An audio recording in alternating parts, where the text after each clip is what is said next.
Buenas tardes. Por favor, las expositoras, si pueden pasar adelante, por favor.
Le damos la bienvenida a todas y todos los presentes desde Ediciones Escaparate. Queremos partir agradeciendo a la Universidad de Concepción por facilitarnos este auditorio para volver a nuestras presentaciones presenciales. Agradecer también al Departamento de Historia por patrocinar esta actividad. Les recordamos que desde las redes sociales de Ediciones Escaparate pueden revisar presentaciones anteriores del libro y pueden consultar por cualquier libro en nuestro catálogo. Nos encontramos hoy para presentar el libro Feminismo, Militancia Revolucionaria, Exilio, Memorias Fragmentadas de una Argentina sin Nación, de la autora Marta Zavaleta. Marta Zavaleta es de nacionalidad argentina, profesora universitaria jubilada, economista y cientista social, escritora y poeta, madre de Tomás y Janina Hinrichsen Zavaleta. Ha publicado sus trabajos científicos y literarios en varios países. Es una persona activa en el campo de los derechos humanos, particularmente en Latinoamérica y el Caribe. Ha estudiado desde una perspectiva feminista temas sobre la mujer desde hace unos 60 años. Fue prisionera por primera vez a los 17 años, en 1954, por defender a un grupo de compañeras de estudios secundarios de la Escuela Normal de San Nicolás, Argentina, acusadas de deshonrar la memoria de Evita. Su biografía, figura en más de 50 libros, publicados en Estados Unidos y Europa. Ha fundado y coordina desde 2001 el grupo de trabajo académico Mujeres, Hombres y Géneros del Consejo Europeo de Estudios Sociales de América Latina, CEISAL, y desde 1996 aproximadamente, la Red Internacional de Mujeres Artistas, Mujeres y Palabras en el Mundo. Actualmente vive en Reino Unido desde 1976, desde el exilio en Chile y Argentina.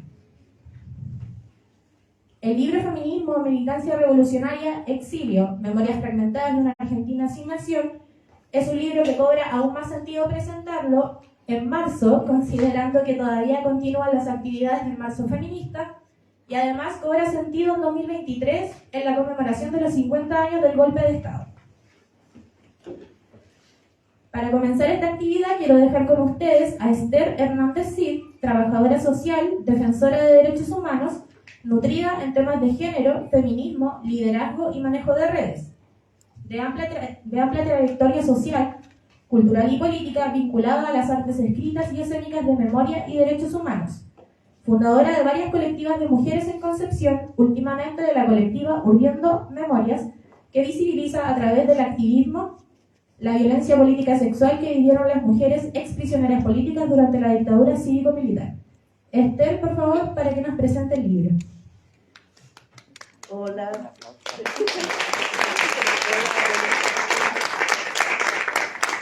A todas y a todos. Es un honor para mí hacer esta presentación aquí en la Universidad de Concepción, donde Marta llegó el año 68 y estuvo en Chile más de 11 años. Entonces, como la memoria también nos falla, traje escrito algo. Así es que hoy día también se conmemora el natalicio de Elena Caffarena, que hace 120 años que ella nació. También un 23 de marzo, entonces tenemos varias oportunidades de por qué conmemorar y celebrar, ¿cierto?, la vida y el estar acá. A Marta Zavaleta la conocí por sus escritos feministas hace muchos años atrás, por Lili Rivas, quien la conoció acá en Concepción y en Inglaterra. Y cuando nosotras como Centro Cultural por la Memoria La Monche hicimos un 12 de marzo del 2016 la conmemoración del Día de la Mujer en las afueras del Estadio Regional, y ahí invitamos a muchas de las compañeras que habían estado en ese centro de detención y reclusión, y ella nos mandó el siguiente saludo. En ese tiempo Gina estaba con nosotras y le puso: querida Gina, queridas compañeras del Centro por la Memoria La Monche, en efecto, me internaron en ese estadio luego de echarme de mi trabajo en la universidad. Allí compartí los pisos pelados de los baños con otras 31 o 32 otras mujeres. Muchas de ellas eran compañeras del MIR y otras amigas de la UP. También había una australiana que era esposa de un colega inglés. Viví allí un tiempo de terror y horror. Así terminó mi vida de casi 11 años en Chile, a donde, siendo ya feminista, fui en marzo de 1963 a hacer un posgrado en Escolatina, y al terminarlo en 1965 decidí quedarme. Trabajé y milité y cofundé el Frente Feminista de las Mujeres Revolucionarias del MIR, y fui orgullosa madre de Janina Indrisensen, cuesta pronunciar el apellido, de Zavaleta. No olvido ni un día a Chile, ni perdono nada. Fraternales saludos nuevamente y un abrazo muy grande y especial a mi querida Lili Rivas. En estos momentos, lamentablemente, Marta está hospitalizada.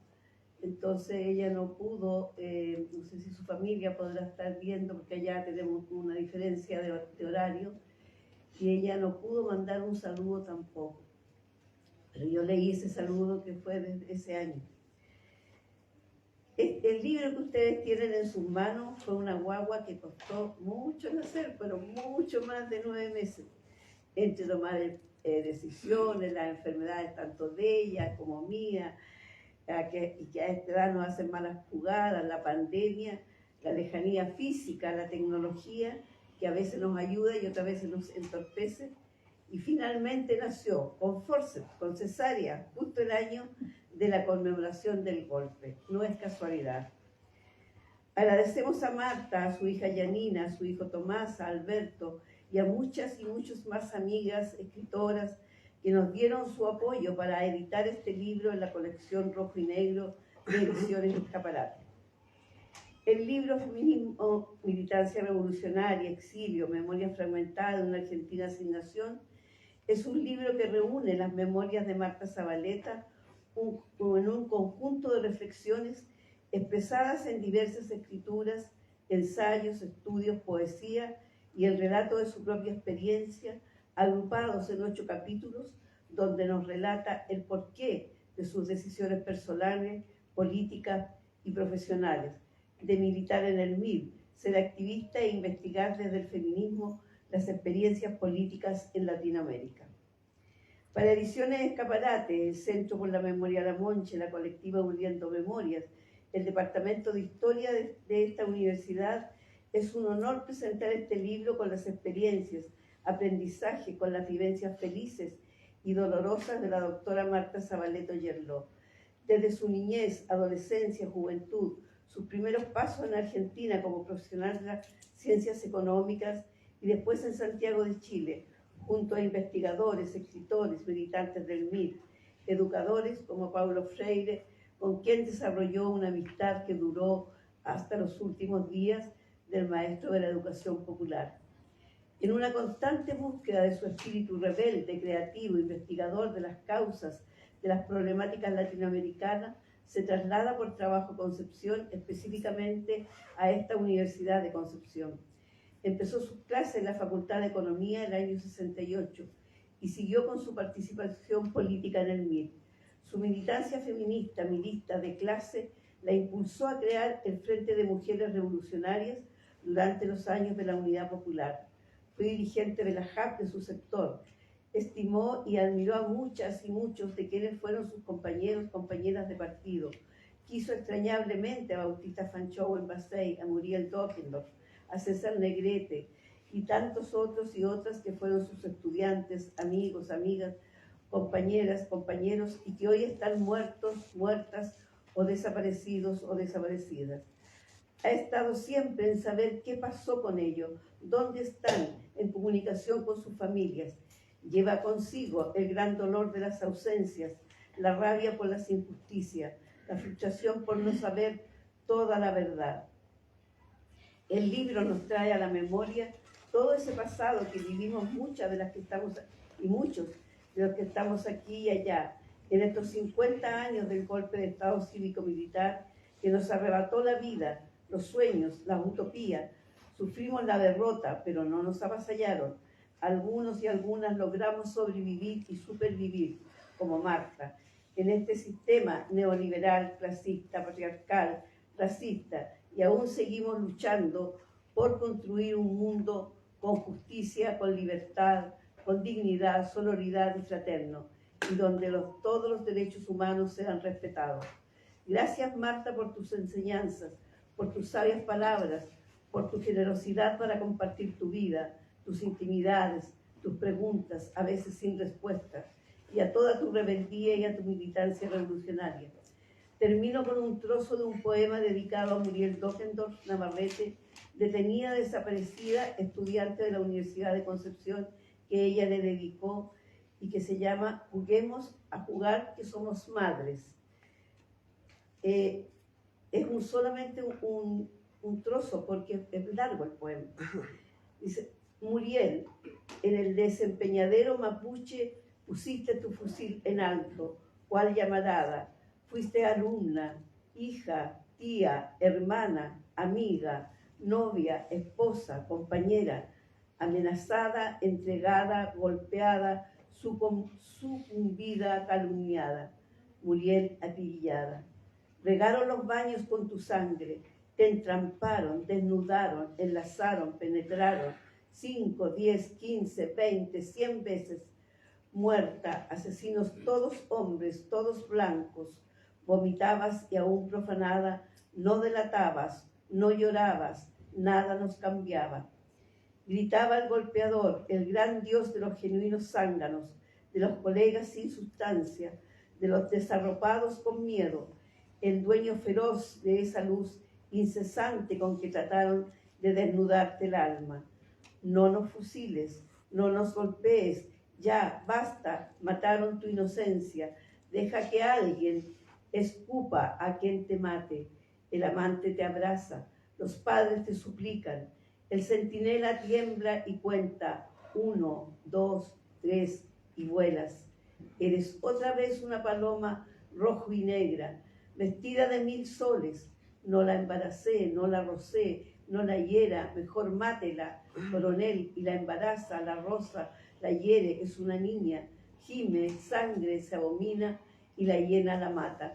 Subiremos otra vez las escaleras a donde el sol calienta, la primavera va desnuda, porque crecen las sierras y los volcanes rugen. Hablaremos de los partos, mientras el torturador espera. Juntaremos las manos, jugando a que todas somos madres. Nacimos hembras, pero me elegí persona. El título de este poema obedece a la artimaña que cuando éramos interrogadas las mujeres del MIR, cuando estuve detenida en el Estadio Regional de Concepción, es dedicado a la memoria de mi ex alumna de la Escuela de Economía de la Universidad de Concepción, Muriel Dockendorf, militante del MIR, desaparecida en Chile en 1974 a los 23 años. Escrito en su versión original después de casi 30 años de silencio poético ocasionado por 2 golpes y el trauma de mis 2 exilios. a pedido de Negra Río, registro creativo de la Asociación Canadiense de Hispanistas Canadá, para su ontología de denuncia de la violencia en contra de las mujeres. Marta Zabaleta, 2002, en Londres.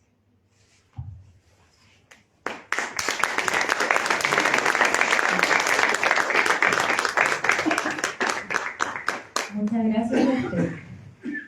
Para comenzar los comentarios sobre este libro, quiero dejar con ustedes a Lili Rivas Lavet, oriundo de la provincia de Arauco, profesora de Historia y Geografía en liceos y universidades de la zona, prisionera política desde el mismo 11 de septiembre de 1973 en el Estadio Regional, Isla Quiriquina, Buen Pastor y Tres Álamos, exiliada en Suecia y activa en denunciar en países de Europa y Latinoamérica la represión política a que eran sometidas las mujeres en Chile. Feminista, mirista y una de las compañeras fundadoras del MIRA que el 15 de agosto de 1965 en Santiago. Cofundadora del Instituto de la Mujer de Concepción y desde 2014 participa activamente en el Centro Cultural por la Memoria La Monche, visibilizando la historia y memoria de compañeras militantes y dirigentes sociales que vivieron situaciones de represión. Lili, adelante. Bien, buenas tardes a todas y a todos. En este encuentro que queremos hacer con Marta Zabaleta. Yo la conocí y conviví con ella, no digo intensamente, sino que teníamos reuniones de agrado, no necesariamente siempre estaba el tema de los temas políticos que estaban sucediendo en el país y en la calle, de la cual en alguna medida éramos parte. Para mí ha sido un libro difícil. Está lleno de emoción, ya Esther ha señalado. Si bien el título precisa cuáles son los temas con que ella avanza en este libro, sus capítulos tienen en alguna medida algunos de estos títulos, los va desglosando. Sin embargo, permanentemente hay una revoltura, ¿ya? Porque ella mira 80 años atrás, ¿ya? Ella es contemporánea mía, algunos años menos, pero tenemos las mismas vivencias en el continente y en Chile, y eso hace que lo que ella relata para mí es una vivencia que aparece con mucha fuerza.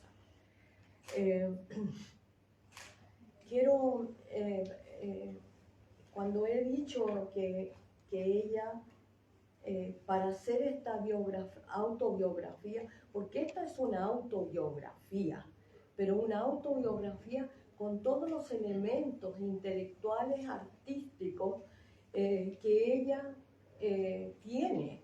Y por lo tanto, aquí no solamente está su inteligencia y su racionalidad, sino que está también su emocionabilidad, que en los últimos años ha estado invirtiendo en literatura y en poesía.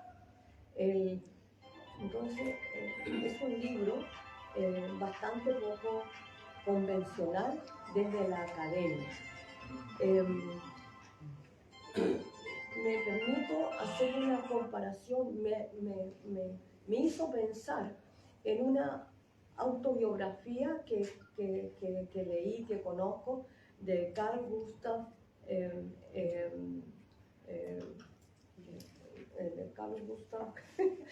el psiquiatra alemán Jung, ¿ya? Carl Gustav Jung, en que cuando le piden que dé testimonio para hacer una biografía suya a una persona que una editorial neoyorquina le pidió, él dijo: no, yo no doy testimonio para una biografía. Yo voy a hacer mi biografía, porque para mí mi biografía no son solamente mis etapas de la vida, sino que las vivencias con las cuales yo he trabajado en psicología, en psiquiatría. ¿Ya?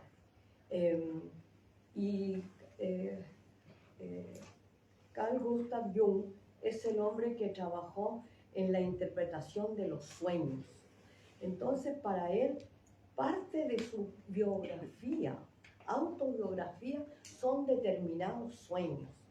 Y yo siento que Marta también en su relato de su vida, su autobiografía, va poniendo justamente los elementos, no solamente racionales, sino que emocionales, con los cuales se engarzó y vive hasta el día de hoy. Yo quiero hacer referencia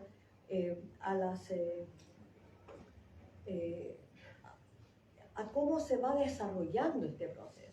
El primer capítulo corresponde al momento en que, yo no sé, que está moviéndose ella en Buenos Aires, cuando desde Chile han logrado llegar un grupo de argentinos que los expulsaron desde aquí de Concepción a Buenos Aires. Y entonces relata situaciones que yo no entendía, pero en la medida en que fui avanzando en el libro, ya, me apareció el protagonismo hasta de un pato vivo con que jugaba su hija Yanina, una niña, una guagua de 1 año, una cosa así. Entonces, esas imágenes con que nos introduce en su biografía, realmente es muy loca, ¿ya? Allí están también buena parte de estos dolores violentos que sufrió en diferentes momentos de los golpes de Estado que sufrió primero aquí en el país, sale a Argentina y allá a los 2 años le toca el otro, ¿ya? Entonces, todos esos procesos son tremendamente violentos y duros y de alguna forma los va relatando. Más adelante se ordena un poco en su secuencia para ponernos justamente en su infancia. Y encontramos que es una niña, hija única de un matrimonio de un vasco español y una, bueno, en Argentina siempre la población tiene un origen de cuál barco bajó, que es un chiste que cuentan los argentinos, ¿ya?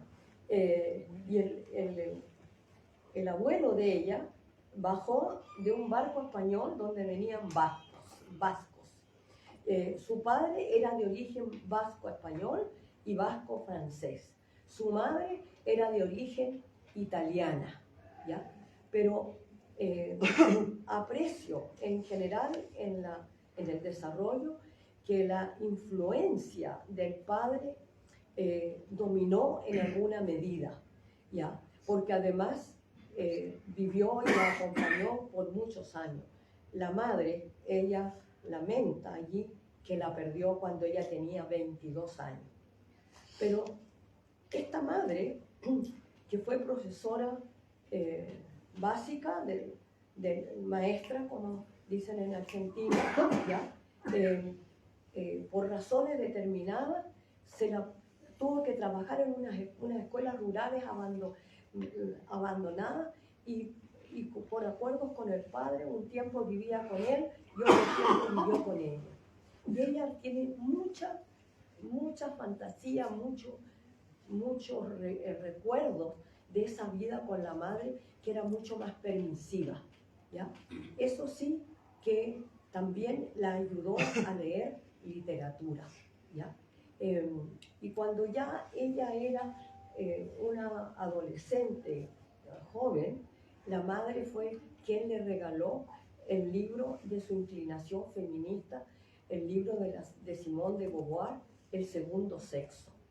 Entonces, y en cambio el padre la introdujo en Martín Fierro, la introdujo en otras literaturas más argentinas y más, más racionales, digamos, yo, independiente de que estoy citando a Martín Fierro, que de todas maneras es un poema, pero de lo argentino y de lo masculino, ¿ya?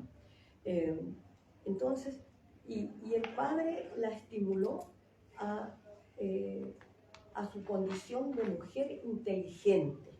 Lo importante es la inteligencia que tenía esta niña, porque ella no era de las niñas bonitillas, y la madre abdicó de insistir en la buena presentación de la hija, ¿ya? Este proceso de estudio que hizo ella, sin embargo, la llevó a la universidad allá en su provincia, en Santa Fe, en Rosario, donde entró a estudiar lo que se llamaba, no sé si todavía se puede llamar así en Argentina, perito contable y contador o tenedor de finanzas, ¿ya? Que era un cargo que las empresas tenían y consumían con mucha demanda en Argentina. Ella trabajó con esa condición de perito o perita, que tiene que haber sido contable, pero se cansó y volvió a hacer estudios de posgrado en economía. Y nos va contando cómo en esta Universidad del Litoral se van instalando los estudios de economía a mediados del siglo, de la década del 60, ¿ya? Y desde esa posición ella se interesa por venir a estudiar economía aquí a Chile, donde se había instalado la CEPAL, y la CEPAL había abierto una escuela que se llamó Escolatina, que formaba economistas como posgrado, pero que tenían que tener una calificación universitaria previa, ¿ya? Y ella se viene aquí a Chile en condiciones bastante modestas, no obtiene la mejor beca a la que optó. Sin embargo, la Universidad de Chile le da una beca y aprueba su curso de Escolatina, donde la mayor parte, la totalidad casi de los estudiantes eran varones. Después cuenta cómo anduvo buscando trabajo y llegó está en la época del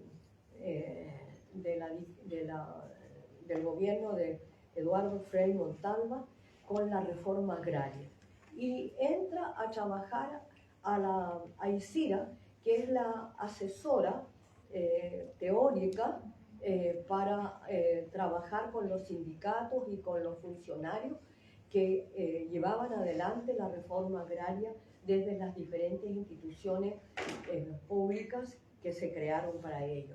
Y ahí descubre, cosa que ya venían haciendo desde sus estudios de economía en Rosario, las inversiones norteamericanas en nuestros países, ¿ya? Y descubre que toda la reforma agraria estaba absolutamente imbuida y controlada por la asistencia intelectual y financiera de la Alianza para el Progreso. Y eso significó que entró en algunas declaraciones poco brillantes para su entorno y la echaron de ICIRA. Nuevamente quedó dando vueltas por allí y allí encuentra la posibilidad de acercarse aquí a Concepción. Pero previamente ella había hecho conexiones con los grupos marginales de la izquierda aquí en Chile, que fueron que los constituyeron el MIR. Entonces le preguntan a ella por qué fue su opción de entrar al MIR, que era un grupo, ¿ya? esa experiencia no la conocí, ¿ya? Éramos absolutamente marginales, ¿ya? Y ella dice, no, yo no pedí, el MIR me propuso que entrara. Y yo dije que sí, porque esa gente con la cual yo trabajaba, que era un grupo de trotskistas, donde dentro de ellos estaba un argentino, un historiador que también trabajó aquí en Concepción, Luis Vitale.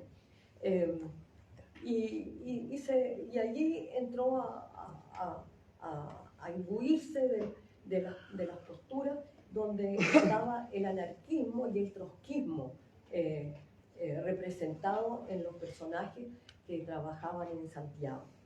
Pero a través de ellos también pudo optar a un cargo aquí en la universidad, en la Escuela de Economía, es en un periodo de reforma universitaria en Concepción, y justamente esta Escuela de Economía fue una de las que hizo transformaciones bastante radicales en su currículo. Este proceso de llegar aquí a Concepción la enfrenta siempre con el otro elemento de el feminismo. Y dentro del feminismo y la militancia hay un elemento que no aparece acá señalado. Sin embargo, cruza todas sus preocupaciones, que es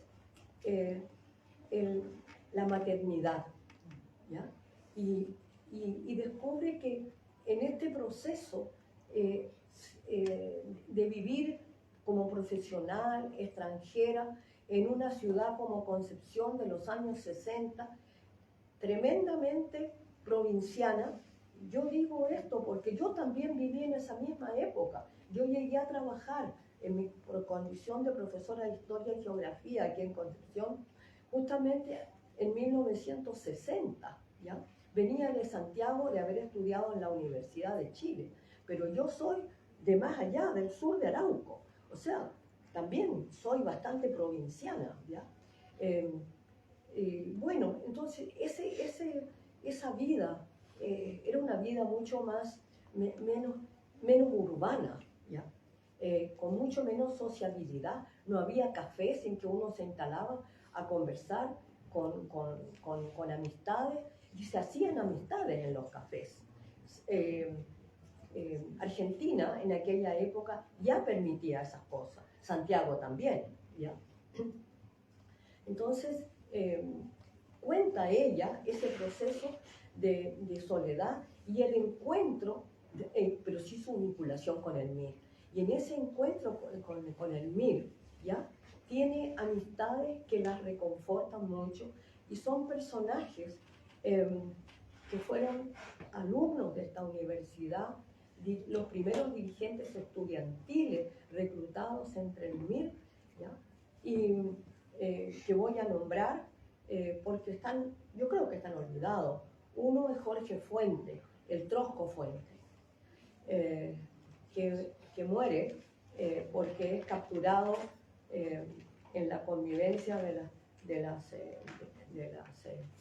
dictaduras argentina y chilena, allá en Paraguay. Y desde allá lo traen a Chile y muere muy mal herido, muy maltratado en Villa Grimaldi. Ahí lo vieron algunos compañeros que lo pudieron reconocer porque él gritaba su nombre permanentemente. Yo estoy en relación permanente con su hijo, que es un hombre hoy día de 50 y tantos años. El otro que quiero nombrar es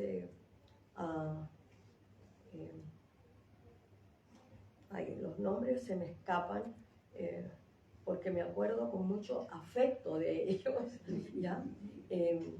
Que también fue un estudiante de sociología, que fue Nelson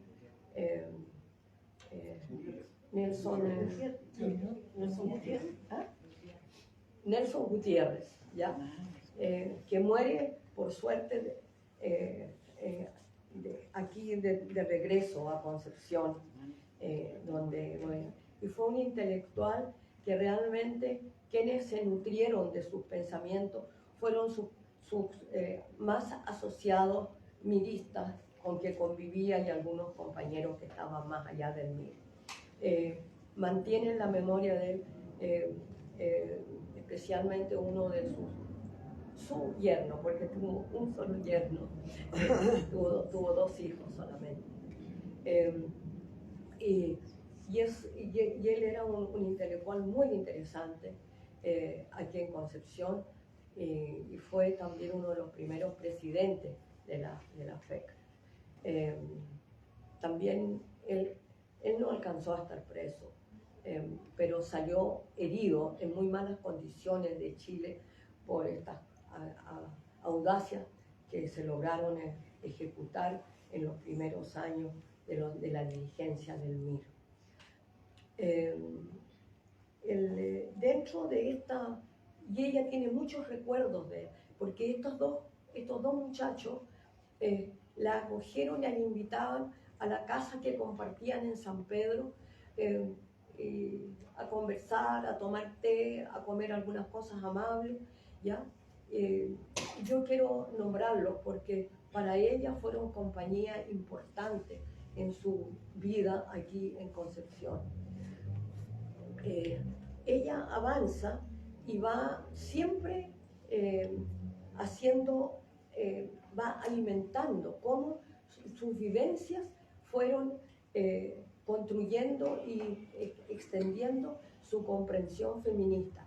Y cómo en ese proceso, como muy bien señala Esther, que hace relaciones aquí con otras dos argentinas más y una francesa, que esta francesa sí traía literatura más reciente del feminismo, que les permite intercambiar entre ellas, pensar juntas, y crearon este Frente de Mujeres Revolucionarias aquí en Concepción.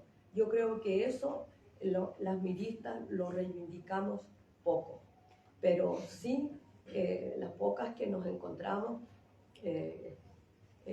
sí hemos comenzado a reivindicar, y yo creo que esa va a ser una tarea de memoria de parte nuestra, especialmente cuando vemos toda la riqueza que posteriormente ha podido producir Marta Zavaleta. Este proceso que vive aquí en Concepción también la vincula a una relación amorosa que la acompañó por muchos años, ¿ya? Y que es el padre de sus 2 hijos. Un hombre originario de Tomé, ¿ya? Bastante inteligente, economista, etcétera, etcétera. Pero que cuando llegan a Inglaterra, fue él el acogido, él el intelectual, y ella quedó como la esposa de allá en Escocia.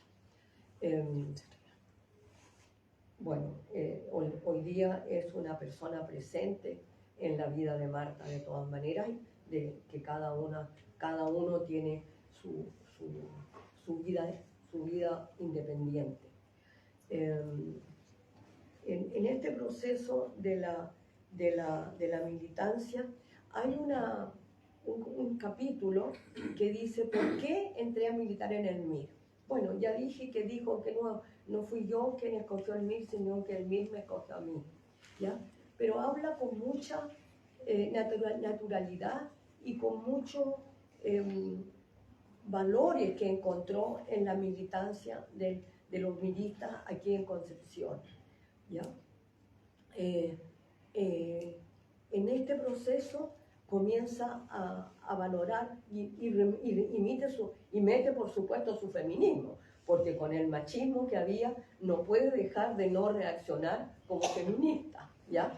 Esa fue una situación que todas vivíamos, pero en aquel tiempo las revolucionarias marxistas, leninistas, sosteníamos que primero era la toma del poder por los trabajadores y trabajadoras, y después sería el proceso de la liberación y las autonomías de las mujeres. Quienes vivimos esa experiencia en revoluciones reales como la cubana, o convivimos con los revolucionarios de los años 60 y 70 en Centroamérica, tenemos muy claro que eso no es así. Para nosotras eso fue una doble militancia, la revolución y paralelamente el feminismo. Y esto lo compartí en las declaraciones de Marta, y también ella cita a una mujer muy importante que conoció en el exilio, que es Bobby Ortiz, una norteamericana intelectual, marxista, leninista, feminista. No, leninista no creo que era, pero feminista sí, pero marxista sí era, ¿ya? Con quien me tocó encontrarme en Centroamérica, y en un momento en que yo puse este punto a las compañeras de El Salvador cuando estaban en lucha final, ¿ya? Y ella se acerca a mí después y me dice: chilena tenías que ser, ¿ya? Porque aprenden rápidamente ustedes. Bueno, Marta dedica muchas hojas de su biografía a Bobby Ortiz, ¿ya? Y son memorias que tenemos que rescatar, aunque seamos de la punta del cono sur de América. La Bobby Ortiz yo creo que nunca vino por acá, pero sí nos conoció, ¿ya? Ella, lo de Ortiz lo tiene con un marido mexicano con quien se casó y que era el padre de su hija. Ella también hace referencia a la importancia que para ella tienen las mujeres miristas con las cuales convivió. Ya Esther ha señalado a quienes nombra, ¿ya? Y tiene muy buenos recuerdos de Esther y mío. Realmente yo cuento que vivimos tan poco juntas, y fue tan esporádico, ¿ya?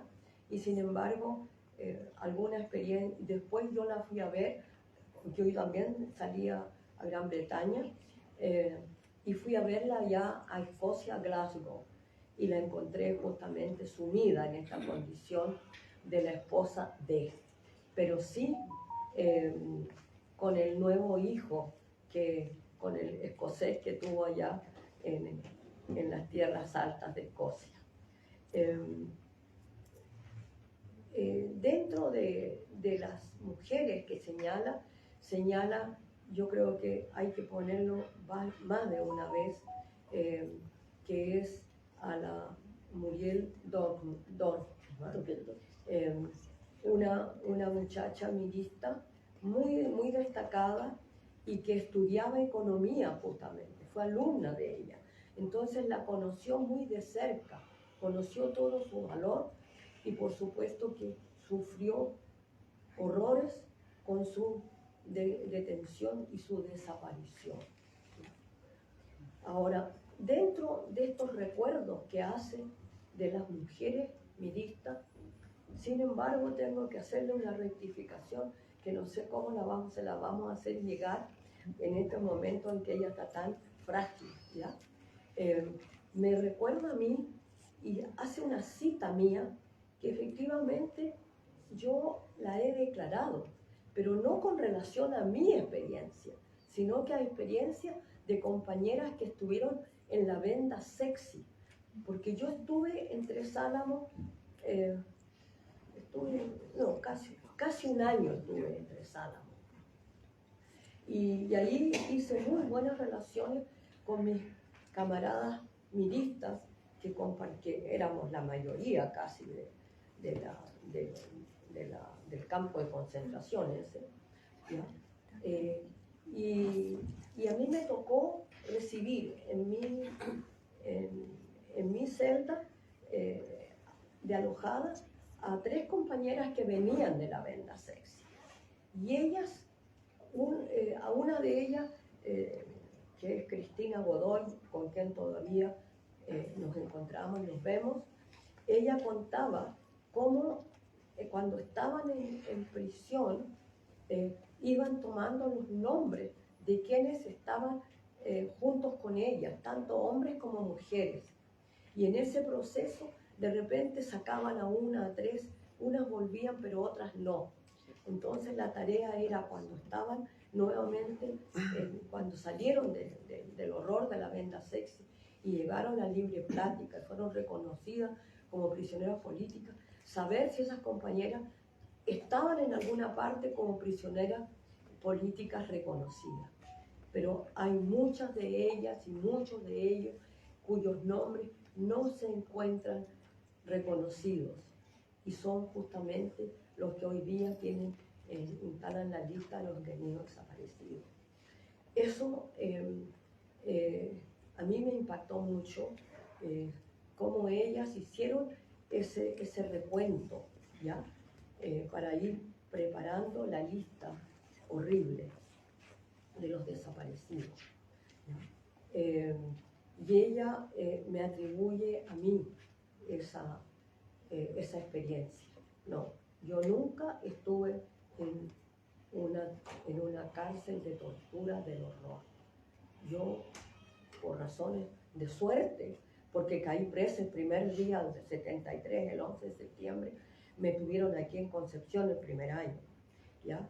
No me tocó la DINA, sino que muy tardíamente, y ya habían descubierto que yo no tenía ninguna importancia, pero de todas maneras me dejaron retenida permanentemente en cárceles aquí en Concepción, luego en Tres Álamos, y de Tres Álamos me expulsaron del país. Entonces hay rectificaciones que hay que hacer. Yo no tuve el horror de las torturas que mis compañeras que estuvieron en la venda sexy tuvieron, ¿ya? Y que vamos a invitar a la representante, que es Beatriz Bataller, en un mes más, ¿ya? Con las compañeras de Urdiendo Memoria, porque ellas tienen un trabajo muy interesante y muy importante que han logrado mantener y que han logrado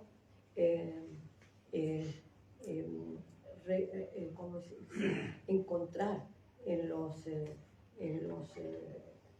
la comprensión y el conocimiento que ha hecho Naciones Unidas de estas represiones que hay, y donde las represiones se hacen a las mujeres con la violencia sexual que han dado a llamar la violencia política sexual, ¿ya? Que es una forma de castigar la transgresión a la identidad femenina reducida al espacio de la familia y de las 4 paredes del hogar, ¿ya? Esa es la identidad con que han trabajado, han calificado la tortura que reciben las mujeres en términos sexuales, en formas pero atroces. Ya tengo que terminar. Ya. Estoy terminando. Ya he dicho que ella señala, tanto como señala mujeres, señala hombres. Señalé que hombres me interesaba destacar.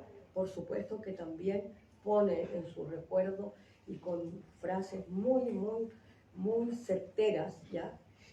La brillantez de un Miguel Enríquez, de un Bautista Panchoa y de un Luciano Cruz, ¿ya?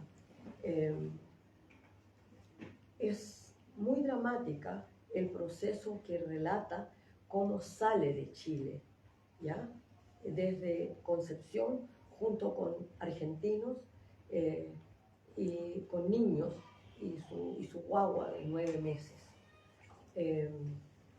Solamente quiero decir que en Argentina vivió un segundo golpe y en ese proceso su marido desapareció. Estuvo 4 meses desaparecido y ella buscándolo incesantemente con todos los apremios que reciben las mujeres que tienen que hacer esto. Ella destaca los compañeros de este proceso, los argentinos que fueron con sus amigos incansables, hasta muchos de ellos que sobreviven hasta el día de hoy. Ella ha sobrevivido a buena parte porque habla y nos relata la muerte de uno y de otro. Y finalmente ese exilio de ser la esposa de tiene un límite y Esther anotó los éxitos que ella ha podido cosechar en su vida en el exilio, ya no en Escocia, en Gran Bretaña. Bien, bueno, siempre hay alguna cosa más que había querido decir, pero no puedo abusar. Eso sería.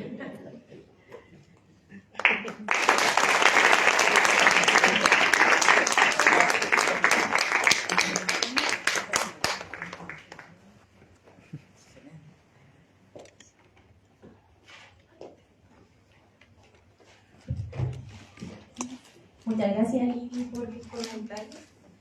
Queremos hacer una breve pausa en los comentarios y dar paso a una compañera que nos quiere interpretar una canción, un tango muy significativo también para la autora de este libro, así que quiero dejar con ustedes a Valentina Soto Rifo, violinista.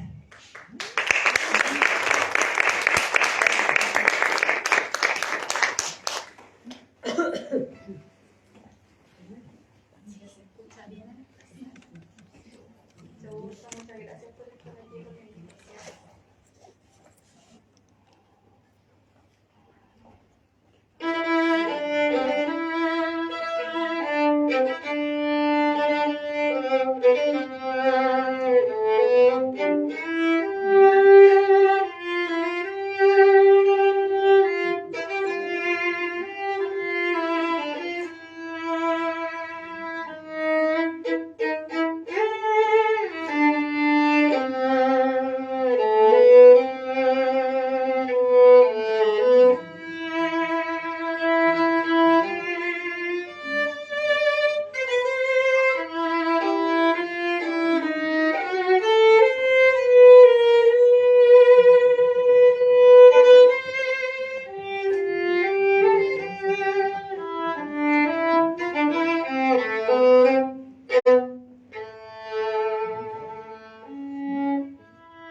Para continuar con los comentarios respecto a este libro, quiero dejar con ustedes a Laura Benedetti.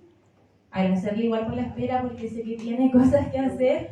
Ella es profesora de Historia y Geografía y jefa de carrera de licenciatura en Historia en esta misma casa de estudios. Así que Laura, adelante. Muchas gracias por la presentación. No sé si se escucha. Ahí. Hay que mantener.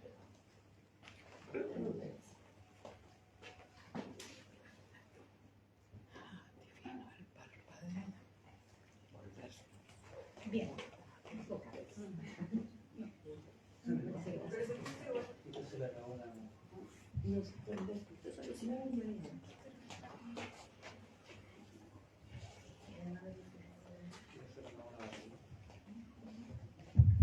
Ahí sí. Bien, buenas tardes a todos y a todas. Primeramente agradecer a la editorial de Escaparate la persona de Esther, quien me invitó a participar en la presentación de este libro. Y que más que presentar, porque quienes me han antecedido han tenido el privilegio de conocer al autor, y yo creo que no hay mejor presentación que aquellos vínculos más profundos que datan desde la emotividad y desde compartir experiencias personales. Me permito compartir con ustedes algunas reflexiones sobre esta obra, que si bien tiene muchos rasgos de geografía, de biografía, a mi juicio tiene una doble importancia, tanto para lo que es la historiografía de nuestra historia reciente como país, pero también desde la memoria, sobre todo considerando este año 2023. El texto de Marta Zavaleta, Feminismo, Militancia, Revolucionario, Exilio, Memorias Fragmentadas de una Argentina sin nación, que tiene su edición el año 2021. Y no es, por tanto, al azar que hoy día nos encontremos presentando. Relata y refleja una visibilización de problemáticas históricas que recientemente la historiografía está desarrollando. Y no solo por cuestiones temáticas, dado el olvido de nuestra historia, sino también por las demandas de género que ella expone, pero además la necesidad de una reflexión académica e intelectual, que necesariamente nos lleva a una valoración de la memoria que continúa molestando a algunos en este país, pero que necesariamente tiene que ser recobrada y también visibilizada. Una revelación a través de sus páginas que nos permite aproximarnos a aquellas identidades desgarradas, como se llama el prólogo, que lograron superar el trauma. Y siempre me voy a recordar algunas de nuestras reuniones por otro tema con Esther, que decía: nosotros no somos víctimas, nosotros somos sobrevivientes. Y ellas son efectivamente sobrevivientes de ese trauma doloroso. Son protagonistas de esta resistencia y son fundamentales para la reconstrucción de sus propias vidas y de otros y otras. Y aquí necesariamente hay una cuestión que debe ser analizada también en clave histórica, y algunos de los jóvenes historiadores que están presentes lo están realizando, como las temáticas del exilio, pero de un exilio desde la perspectiva de género, como el caso, ¿cierto?, de Aileen, que está ahí atrás, muy atento. Necesariamente nos lleva a criticar, pero en la justa medida académica, que si bien las últimas generaciones y los trabajos del taller de historia reciente, ¿cierto?, y aquí también tenemos algunos representantes, han desarrollado interesantes trabajos sobre las redes intelectuales, las resistencias, pero con una ausencia importante desde lo femenino. Y ahí también hay algunos trabajos que está desarrollando Claudia Maldonado y Javier Ceballos. Destacar también el trabajo que está realizando el Museo de Mujeres, ¿cierto?, que tenemos sus representantes, y que también es necesario dar visibilidad en el contexto en el que nos encontramos. Este libro es un homenaje no solo a la vida de su autora, sino también es un homenaje a las memorias que fueron truncadas por la represión, pero en clave femenina. Es una vuelta a la vida o una resurrección también a aquellos que desaparecieron. Y especial importancia entonces cobra el capítulo que la propia autora le dedica a sus estudiantes.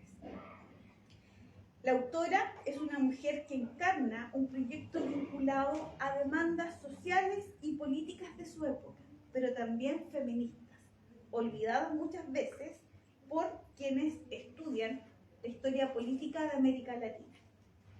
A través de su relato, desde su perspectiva, nos aproximamos a otros con un rostro definido, desde su condición de mujer intelectual, economista, feminista y doblemente exiliada, como lo han también precisado las otras expositoras. Testimonio o narración, pero también esta obra es una forma de saldar una deuda que me ha correspondido presentar por segunda vez aquellos escritos de académicos que fueron separados de esta casa de estudio por cuestiones ideológicas. Por lo tanto, este libro amerita una circulación mayor entre este mundo académico y la sociedad. Una obra que desde la perspectiva de su construcción metodológica da cuenta más allá de un relato personal. Es una reflexión intelectual, es un trabajo con sólidas fuentes y por lo tanto con una metodología también muy profunda. Y de paso desliza otra problemática que no ha sido del todo abordada, más que algunos trabajos aislados, principalmente escritos por estudiantes, como el ser mujer en espacios revolucionarios patriarcales necesariamente abre también nuevos debates teóricos. Estructurado en 8 capítulos y distribuidos en más de 500 hojas, la lectura necesariamente nos lleva a valorar la trayectoria de Marta, pero también ella no solamente valora su vida, sino también la de sus pares generacionales, y ello nos vincula a la historia de nuestro continente y de nuestro país.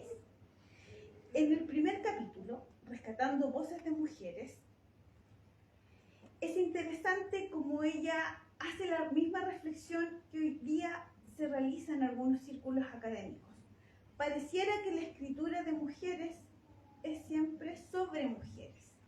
Pareciera que la presencia de mujeres sigue molestando a algunos. Y parece, por lo tanto, que es solo una cuestión femenina.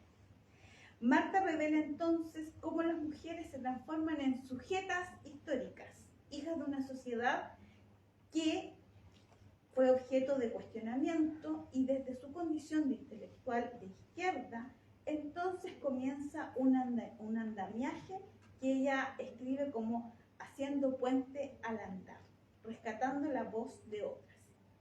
En el capítulo número 2, comparando aspectos de conducta militantes de las mujeres transgresoras, presenta una reflexión desde lo personal e intelectual, cómo ha aprendido la categoría de género, cómo ésta se ha plasmado en su vida académica y en la militancia y en este rol de maternidad.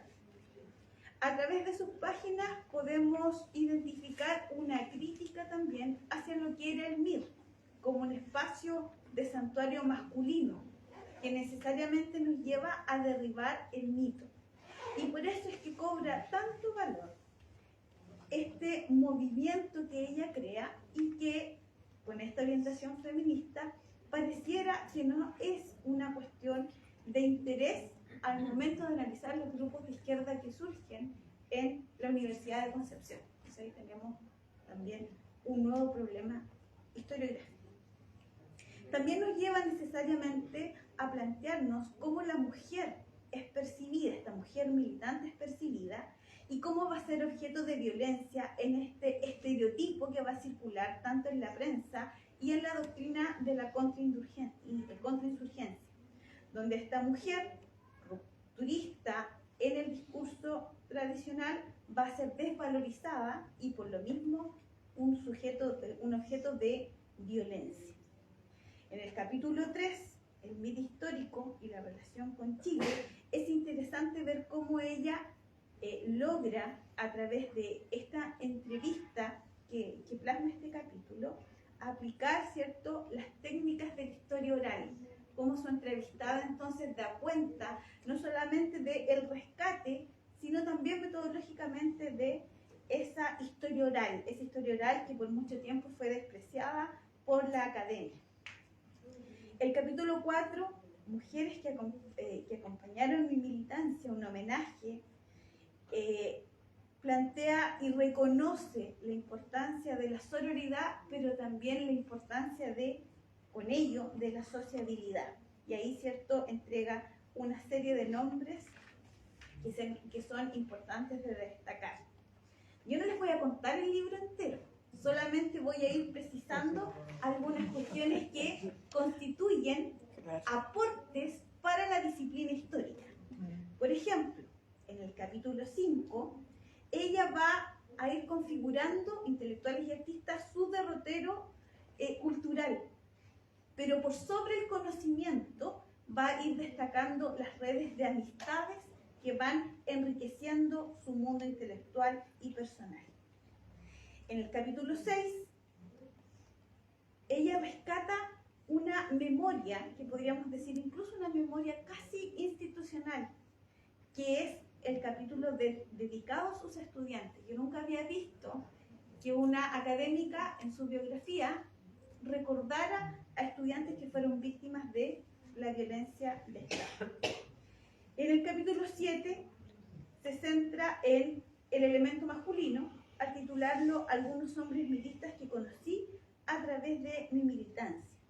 Y lo interesante es que no cae en el relato tradicional con el que se enfoca el MIR, los Enríquez, sino que, reconociendo la importancia, va más allá y logra dar rostro a los militantes que no forman parte de lo tradicional o ya conocido por la historiografía.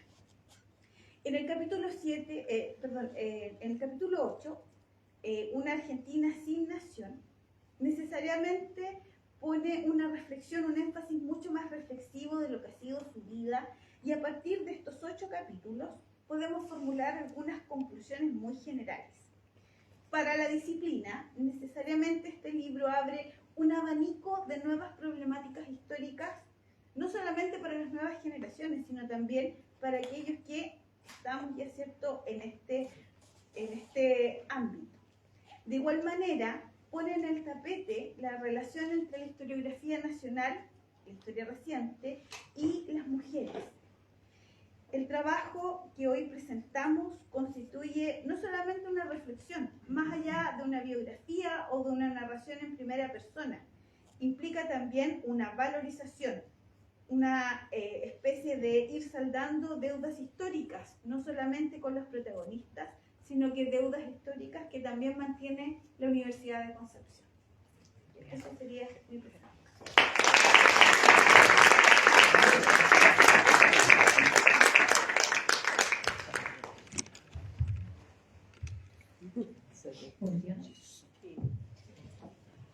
Muchas gracias, profesora. Para continuar entonces esta presentación, dejamos a Beatriz Barra Ortiz, quien es activista feminista, ha participado desde 2003 en distintas agrupaciones y colectivos del movimiento estudiantil y feminista de Santiago, Gualmapu y Concepción.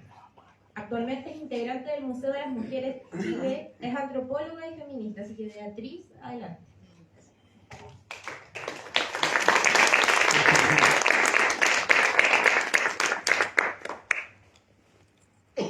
¿Te escuché?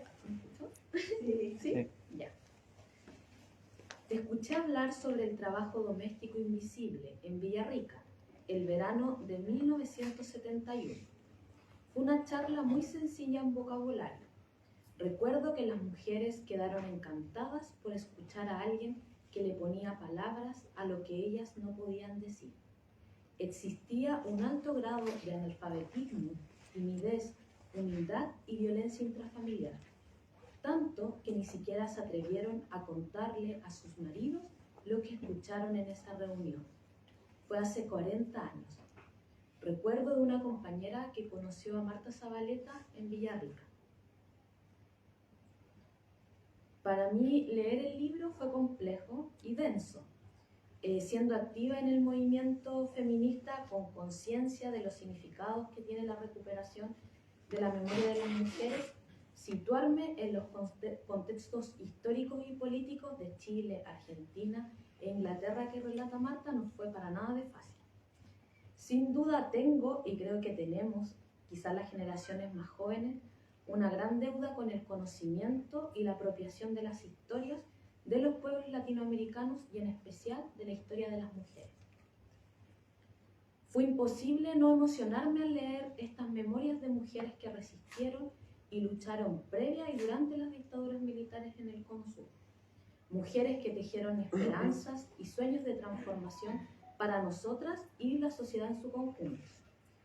Me fue imposible no verme reflejada e interpelada como feminista militante con las experiencias de Marta Zavaleta y de su comunidad. A través de estos fragmentos de memorias personales, familiares y colectivas, pude conocer, comprender, admirar y reivindicar a Marta y a sus amigas y compañeras. Ella, a lo largo de su vida, nos muestra cómo se camina con otras, estemos donde estemos y en la condición en la que nos encontremos. En otras palabras, somos junto a otras, parafraseando a María Lugones. No solo es un alivio saber que tenemos esta posibilidad, caminar juntas es una práctica fundamental para resistir a las violencias patriarcales, neocoloniales y capitalistas. Acuerparnos, nos diría la feminista comunitaria territorial Mayachinca Lorena Capnal. Su texto no es lineal, es una escritura antipatriarcal y anticapitalista en su esencia, pues no plantea verdades e historias únicas con respecto a las militancias revolucionarias ni del pasado ni del presente. Es crítica del mir histórico, como dice ella. Por eso no posiciona heroínas ni héroes. Nos lleva a emocionarnos con cada vivencia y reflexión. Nos lleva a lugares íntimos y cotidianos. Sentí que transitaba por diversos paisajes, ciclos y estaciones. Claramente era su militancia revolucionaria. Tan humana, tan fría, tan cálida, tan gris, tan paciente, tan transformadora, y con múltiples rupturas por las decisiones que debió optar para ir construyéndose como mujer. Como ella misma plantea, autónoma, profesional y con conciencia de género y clase. Una militancia revolucionaria permanentemente fisurada por la vida, las diferencias políticas, las visiones oblicuas, la misma praxis, la violencia del Estado, la cárcel y el exilio.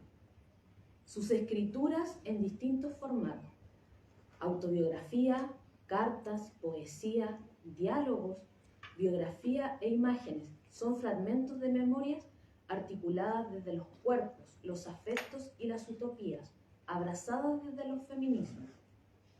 Ella nos deja de expresar que la escritura de las mujeres del llamado tercer mundo tienen una gran importancia para denunciar la violencia del terrorismo de Estado, como también para sanar la violencia y el trauma de las revolucionarias exiliadas, torturadas, víctimas de la violencia político-sexual. La escritura es un medio de recuperación de la dignidad, las corporalidades y de los proyectos políticos que encarnamos.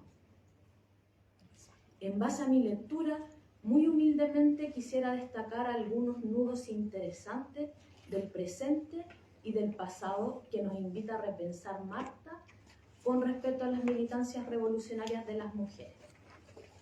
Escribir como acto político de reconocimiento, sanación del trauma transgeneracional y de recuperación de nuestros ideales y proyectos políticos, para nosotras y para las que vendrán. La escritura para que podamos conocer cómo vivimos las militancias, qué estamos pensando, cómo sobrevivimos frente a las violencias estructurales, cómo nos organizamos, cómo activamos la política feminista y cuáles son las posiciones frente a la defensa de la vida, la tierra y los cuerpos de las niñas y mujeres. La escritura como forma de hacer vida entre los escombros, de vivir y resistir, no desde la nostalgia, sino desde una mirada crítica que nos sitúe a reaprender y a mirarnos para volver a rehacer. Valorar, apropiarnos y discutir las teorías feministas del pasado y del presente como un hilo de continuidad es saber y experiencia acumulada que no se olvida, que se recupera y que se reelabora. Es conectarnos con las genealogías feministas que nos brindan mapas. Me impresionó cómo la conciencia política feminista de Marta se fue formando en su crianza y con los libros de grandes poetas como Alfonsina Storni, Gabriela Mistral y Juana de Ibarburu, como de Virginia Woolf y también Simone de Beauvoir, libros que recibió de regalo de su madre. Simone se convirtió en los 60 en una de sus referentes políticas imprescindibles, al igual que el Che Guevara, y sin duda algunas a todas esas mujeres que Marta consideraba que habían sido olvidadas. Los intercambios de saberes entre mujeres para asumir posiciones, para fortalecer el proyecto de vida y social, leer juntas, transmitirse oralmente las ideas, las propuestas, las metodologías feministas. Marta escribía, conversaba, intercambiaba revistas y textos con sus amigas, compañeras y al interior del mismo MIR con sus compañeros. El tiempo para la autoformación es invaluable. Debemos robárselo al capital. La maternidad como posibilidad y como decisión. Marta narra desde su experiencia cómo se compatibiliza y cuáles son las tensiones en el hogar con la maternidad, con los cuidados, con el trabajo doméstico, con el trabajo remunerado y la militancia revolucionaria. Hoy todavía es una discusión la maternidad para las militantes feministas. Es una larga discusión. Aunque me quedo con el ejercicio de proyectar y pensar maternidades subversivas como la de Marta, de esas maternidades de las malas madres, de colectivizar la maternidad, obviamente que en la medida que podamos, para no dejar de ser las mujeres que queremos. Rescato una de las rebeldías de Marta, la académica, su experiencia como profesora e investigadora en universidades de Argentina, Chile e Inglaterra. Son inspiración para pensar el rol de las pedagogías feministas y antirracistas, como señala ella, en la academia, pero también en la organización y en el movimiento de mujeres. Es un deber luchar por los cambios estructurales que necesitamos en los sistemas educativos patriarcales, capitalistas, capacitistas, y buscar poder autoformarnos de manera autónoma, crítica y emancipadora, no solo en la academia, sino que también por fuera de las fronteras de ella. Investigar nuestra historia y memoria como movimiento y como organizaciones feministas. La investigación no puede ser entendida solo en clave académica, patriarcal y extractivista. La autoetnografía, los mapeos, las cartografías, la oralidad, el textil, los bordados, el mural, hasta el teatro y la performance, para recuperar nuestros relatos, nuestras prácticas, nuestra historia y memoria. Podemos escribirnos y no solo apoyarnos en la figura experta de la historiadora. Esta historia es importante porque nos abre el camino para nuevos futuros posibles. Como apunta Joan Scott, es central una operación crítica a la hora de abordar las emociones y la memoria en la reconstrucción histórica, tanto en la reinvención de la política feminista como también para imaginarnos otros caminos. Marta es una feminista, revolucionaria, socialista, académica, escritora, poeta, archivista, militante y fundadora del Frente de Mujeres Revolucionarias en 1971 en la Universidad de Concepción. Marta merece nuestra admiración por su posición y práctica individual y colectiva. Los feminismos fundamentalmente son prácticas. En su texto podemos conectar las mujeres que la han inspirado y la han apoyado en lo cotidiano y en lo político, como también a los intelectuales militantes que ella valoró e impactaron en su vida revolucionaria. Podemos conocer a los militantes del MIR y sus biografías escritas desde una visión que ensancha lo político hacia lo afectivo y no con lógicas convencionales.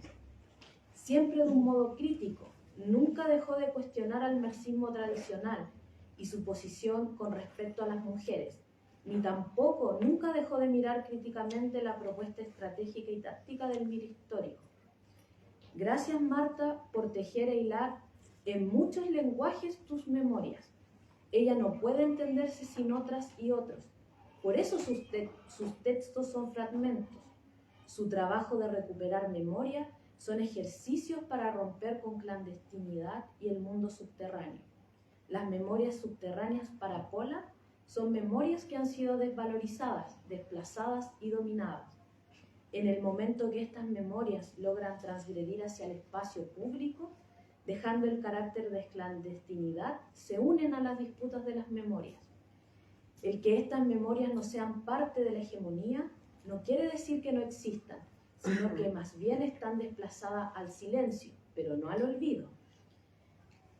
Estos recuerdos, saberes y experiencias generalmente son transmitidos en las redes de amistades, familiares y o íntimas, guardados en estructuras de comunicación supuestamente o mal llamadas informales, que pueden pasar desapercibidas por la sociedad, pero nunca más pasarán desapercibidas para los movimientos feministas.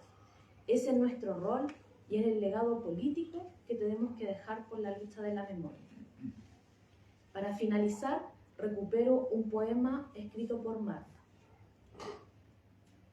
El exilio es ausencia, pero allá hay tambores, brincan las palomas que se sienten pueblo, otros ches y muchas tanias se levantan.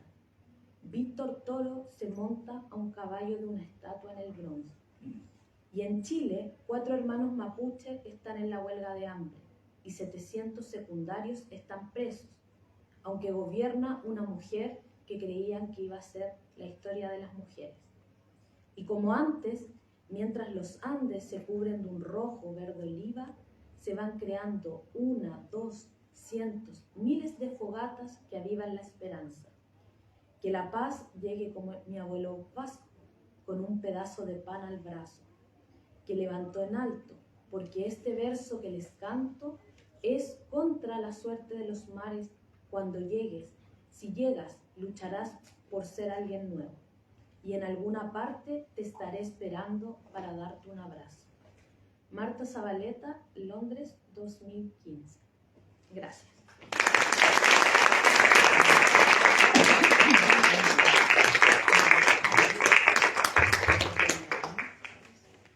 Muchas gracias, Beatriz. Bueno, desde Ediciones Escaparate queremos agradecer la participación de todas y todos los asistentes, dejarlos invitadas e invitados a continuar esta lectura, a continuar otras lecturas también visitando las redes sociales de Escaparate o consultando con cualquiera de los asistentes también, a nutrirnos de la historia y de las memorias, sobre todo de mujeres, para que siga aflorando. Y para despedir esta actividad quiero ofrecer un fuerte aplauso a todas nuestras comentaristas y presentadoras.